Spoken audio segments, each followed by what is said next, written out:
اور لوگوں کے ساتھ خراب ہوئے, پنجاب کی بیوروکریسی ان کے خلاف ہو گئی, بہت لوگوں کو اسپیس ملی ان کے خلاف چیزیں کرنے کی. جو ایک بہت زیادہ prime minister office P M O کی ٹیم کے اوپر انکمپٹنس کا الزام تھا, کہ اس کی وجہ یہ تھی کہ پرائم منسٹر کا جو پرنسپل سیکرٹری تھا اس کی ایکسیس ہی نہیں تھی, اس نے کبھی پنجاب میں, سندھ میں کسی بھی سینئر لیول پہ کام ہی نہیں کیا تھا. انفیکٹ کہتے ہیں کہ خیبر پختونخوا میں بھی ان کا انٹریکشن جو ہے وہ بہت دیر سسٹین سینئر لیول کا نہیں تھا. سو بیسکلی پاکستان کی بیوروکریسی کے اندر ان کی کوئی بہت زیادہ پوزیشن نہیں تھی. اور لیکن عمران خان صاحب جو ہے وہ ایسا اندھا دھن ان کے اوپر اعتماد کرتے تھے کہ اس اندھے اعتماد میں وہ ان کو ڈیفینڈ بھی کرتے رہے. انہوں نے ان کو مسلسل اپنے ساتھ لگا کے بھی رکھا, ان کی خاطر انہوں نے جہانگیر خان ترین اور بہت سے اپنے ریلیشن شپ کو خراب بھی کیا. لیکن یہی اعظم خان صاحب مسعود محمود کی طرح عمران خان کے خلاف اس کیس کے اندر, سائفر کیس میں, ایک اسٹیٹ اپروور کی شکل انہوں نے اختیار کر لی ہے. فائنل اس کی کیا ڈیفینیشن ہوگی مجھے ابھی ٹھیک طرح سے نہیں پتا. دوسری طرف غور کریں, وہ ملک ریاض جس کو پاکستان میں لاکھوں, ہزاروں, لاکھوں, کروڑوں دفعہ پاکستان کے لوگوں نے ہر قسم کی گالی نکالی, اس پہ گزشتہ کئی مہینوں سے اس ملک ریاض کے اوپر اور دوسری طرف بیرسٹر شہزاد اکبر جو ہیں ان کے اوپر یہ دباؤ تھا کہ آپ عمران خان کے خلاف القادر ٹرسٹ کیس میں, آئی تھنک بیرسٹر شہزاد کسی اور کیس میں, لیکن ملک ریاض جو ہیں وہ تو القادر ٹرسٹ کیس میں پریشر تھا, ان کے اوپر بہت دباؤ تھا. اور آپ کو پتا ہے کہ ملک ریاض کی تو بے تحاشا بلینز آف ڈالرز کی انویسٹمنٹس ہیں اکراس پاکستان. ملک ریاض نے اسٹیٹ اپروور بننے سے انکار کر دیا. عمران خان کے خلاف کچھ بھی لکھ کر دینے سے ملک ریاض نے انکار کر دیا. ملک ریاض نے پاکستان چھوڑ دیا اور ملک ریاض کے خلاف بھی ایف آئی آر جو ہیں وہ درج ہو رہی ہیں. بھائی یہ ایک انٹرسٹنگ چیز آپ کو کنٹراسٹ دیکھ رہا ہوں, کیونکہ جو مومنٹس ہوتے ہیں کرنچ ٹائم کے, جو چیلنجنگ مومنٹس ہوتے ہیں, وہی انسان کے ایکچوئل کیریکٹر اور فیبرک کو سامنے لے کر آتے ہیں. اس کے بارے میں پھر کبھی مزید بات کریں گے. اب آئے ہیں اس چیز پہ کہ اچھا ایک چیز بہت ضروری ہے, سوری بلکہ مجھے شروع سے اس کو کہہ دینا چاہیے تھا, یہ میرا ایک غلطی ہے, میں نے اس کو نہیں کہا. میں فرملی بلیو کرتا ہوں کہ پاکستان کی اسٹیبلشمنٹ جس قسم کے چیلنجز میں پھنس چکی ہے, جو چیلنجز انٹرنل ہیں in terms of popularity, in terms of legitimacy, جو challenges regional ہیں vis-a-vis India, جو challenges international ہیں vis-a-vis United States and China, ان تمام challenges سے نبر و آزما ہونے کے لیے پاکستان کی اسٹیبلشمنٹ کے پاس ایک پرنسپل کیریکٹر ہے, ایک پرنسپل اکائی ہے. اس پرنسپل اکائی کا نام ہے عمران خان. عمران خان ہی کو واپس لا کر, عمران خان سے ایک ڈیل کر کے پاکستان کی اسٹیبلشمنٹ اپنی نجات کا راستہ ڈھونڈ سکتی ہے. یہ اور بات ہے کہ ان کا تمام تر ویو اس وقت بدقسمتی سے جس قسم کے کرائسس کا وہ شکار ہے پاکستان کی اسٹیبلشمنٹ, ان کا ویو بڑا شارٹ ٹرم ہے. وہ لانگ ٹرم ویو کو دیکھ نہیں پا رہے کہ آنے والے سالوں میں کیا ہوگا, اور یہ جو پاکستان میں رجیم چینج آپریشن ہوا ہے اس کی انڈر پننگ کیا ہے. اس رجیم چینج آپریشن کے دو پرنسپل کیریکٹرز ہیں پاکستان کے اندر, ایک former army chief general Bajwa صاحب, اور دوسرے اس کے پرنسپل کیریکٹر ہیں نواز شریف صاحب, جن کا میں بھی تفصیل سے تھوڑا سا ذکر بھی کرنے والا ہوں.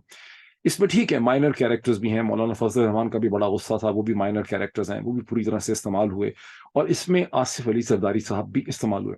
لیکن آصف علی زرداری صاحب رجیم چینج آپریشن کا پرنسپل کیریکٹر نہیں ہے, بیکاز آصف علی زرداری صاحب نے نواز شریف اور مولانا کے ساتھ جو کولیبریٹ کیا, وہ ایک وینچر یا ایک پروجیکٹ کا وہ حصہ بنے, وہ تو اسی وقت بنے جب ان کو جنرل باجوہ کی اسٹیبلشمنٹ نے یہ اعتماد دلایا کہ ہم عمران خان کی حکومت کو ہٹانے میں بہت زیادہ سیریس ہیں. اگر آصف علی زرداری کو یہ ایشورنسز, یہ گارنٹیز اور یہ پلان نہ دیا گیا ہوتا تو آپ دیکھیں کہ انہوں نے اپنی سندھ کی حکومت ختم نہیں کی ہے, ان کی بہت سی ریزرویشن شروع سے آپ کے سامنے آتی رہی ہیں. سو آصف علی زرداری کو تو اس پلان میں اس لیے شامل ہونا پڑا کہ ان کو یہ ایشور کرا دیا گیا کہ یہ پلان اب چل رہا ہے, اس پلان پہ امپلیمنٹیشن ہوگی, ہم اس پلان سے پیچھے نہیں ہٹیں گے. جب آصف علی زرداری کو یہ پورا یقین ہو گیا کہ یہ پلان جو ہے یہ ان پلیس ہے, اس کے اوپر پھر ٹرسٹ کیا جا سکتا ہے, اسٹیبلشمنٹ اور جنرل باجوہ آن بورڈ ہیں, اس کو پوری سپورٹ دی جائے گی, تب وہ نواز شریف کے اور جنرل باجوہ کے پلان کا حصہ بنے. اور Maulana Fazl ur Rehman for his various own reasons کہ ان کو لگتا تھا کہ اسٹیبلشمنٹ نے ان کو آئسولیٹ کر دیا ہے, ان کی سیاست ختم ہو رہی ہے خیبر پختونخوا کے ایک مخصوص علاقے میں جہاں ان کی سیاست تھی, ان کو نکال دیا گیا ہے. کچھ عمران خان کے ساتھ ان کا ایک ایموشنل بھی ریلیشن شپ تھا. عمران خان کی جو ایک بہت بڑی اسٹریٹجک مسٹیک تھی کہ انہوں نے اپنے دشمنوں کو, دشمن تو دشمن ہوتا ہی ہے, لیکن اپنے دشمنوں کو انہوں نے ایموشنلی بے قرار بھی کر دیا. ان کے اندر ایک ایموشنل, انہوں نے بہت زیادہ ایک ایموشنل ایک ایموشنل رینکر پیدا کیا, اور مولانا فضل الرحمان جو ہے وہ اس کی کلاسک اگزامپل ہیں. بہرحال میرا کہنے کا مطلب یہ ہے کہ جو ریجیم چینج آپریشن ہوا اس کے پرنسپل کیریکٹر تو نواز شریف صاحب اور جنرل باجوہ ہیں. اب جو پریزنٹ اسٹیبلشمنٹ ہے, جنرل آصم منیر ان کے ساتھ جو بہت سے لوگ ان کو ڈپلائی کیے ہیں, یہ تو اس صورتحال میں پھنس گئے ہیں, اس کی فائر فائٹنگ کر رہے ہیں. ان کے پاس کوئی بہت زیادہ آپشنس تھی بھی نہیں. The cards had been played in such a way کہ ان کے پاس کوئی بہت زیادہ آپشنس نہیں تھی, اس میں پھنسے ہوئے. لیکن یہ جو پورا رجیم چینج آپریشن کے 18 مہینے 19 مہینے کے بعد اس کے آگے جو کچھ ہونے والا ہے with in between Pakistan, India, China, United States, Middle East, اس کے اندر اس وقت لگتا ہے کہ پاکستان کی اسٹیبلشمنٹ کی بہت ضرورت ہے. لیکن خدا نہ خواستہ یہ جو گرینڈ پلان اگر امپلیمنٹ ہو گیا جس طرح سے ماسٹر پلیئرز اس کو امپلیمنٹ کرنا چاہتے ہیں, تو پاکستان کی اسٹیبلشمنٹ کی سپیس کم سے کم ہوتی چلی جائے گی.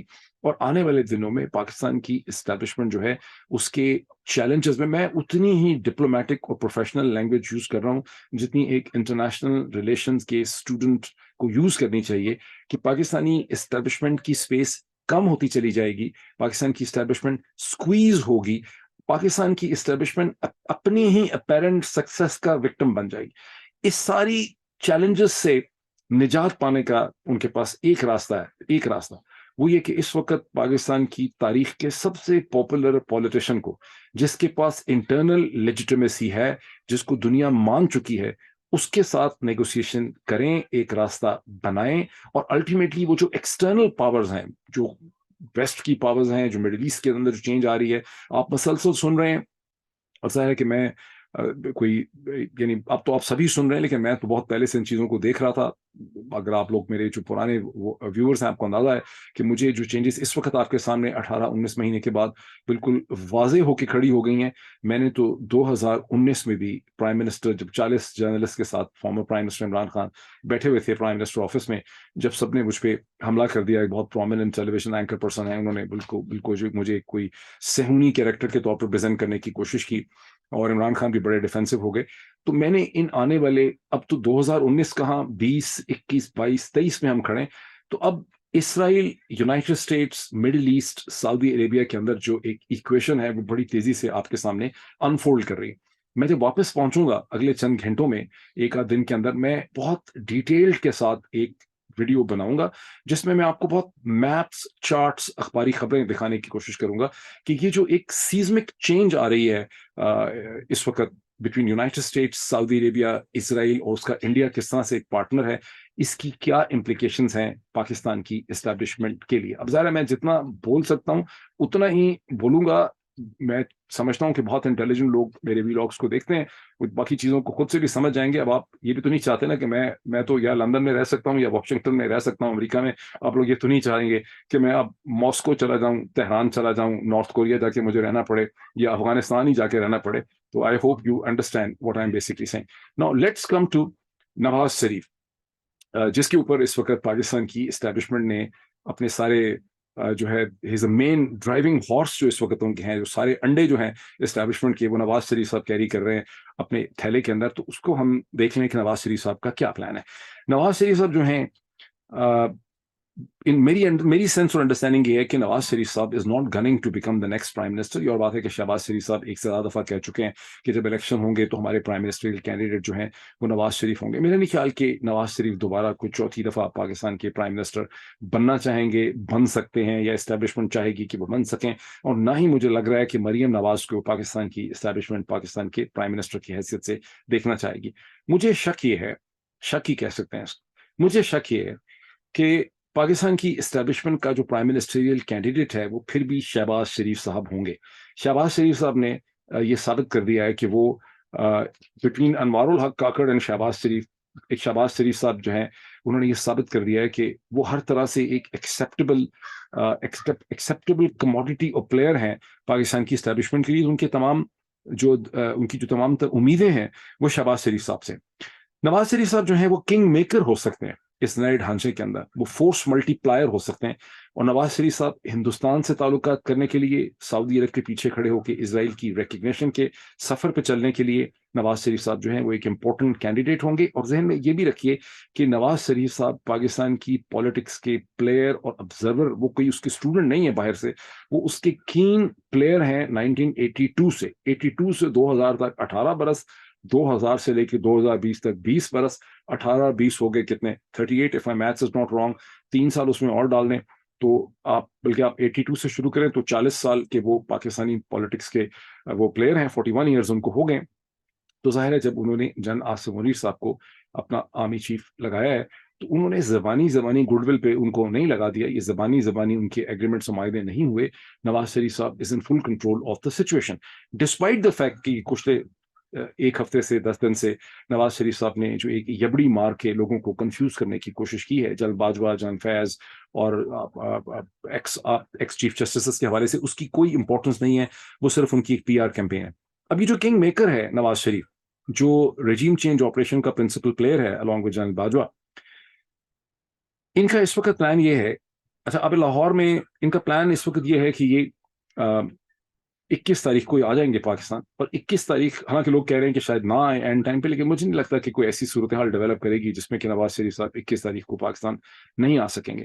نواز شریف صاحب لندن سے نکل کے پہلے سعودی عرب میں رکیں گے، کچھ ملاقاتیں کریں گے وہاں پہ. یہ تو بڑا اچھا ایکسکیوز ہے نا، سعودی عرب جو بھی چاہتا ہے عبادت کا نام اس کے اوپر لگ جاتا ہے، لیکن جاتے سر پالیٹکس کے لیے، تو وہاں پہ وہ ملاقاتیں کریں گے. پھر وہ یو اے میں آئیں گے، متحدہ عرب امارات میں، وہاں وہ ملاقاتیں کریں گے. تو 2-3 دن سعودی عرب میں ہوں گے، 2-3 دن متحدہ عرب امارات میں ہوں گے. اس کا بیک گراؤنڈ کیا ہے؟ دیکھیے اس وقت دنیا کی پالیٹکس، مشرق وسطیٰ کی پالیٹکس میں تو صحیح ہے، لیکن دنیا کی پالیٹکس کے بھی دو بہت امپورٹنٹ پلیئر جو ہیں وہ ریاض اور ابو ظہبی کے درمیان ایگزسٹ کرتے ہیں. ایک تو پلیئر MBS ہیں، محمد بن سلمان کراؤن پرنس، وہ تو ہیں ہی امپورٹنٹ، افسر سمجھتے ہیں. دوسرے جو بہت بڑے امپورٹنٹ پلیئر ہیں جن کی ویزیبل پروفائل اتنی زیادہ نہیں ہے، وہ MBZ ہیں، محمد بن زید جو ہیں UAE کے جو فرما روا ہیں فار آل پریکٹیکل پرپزز.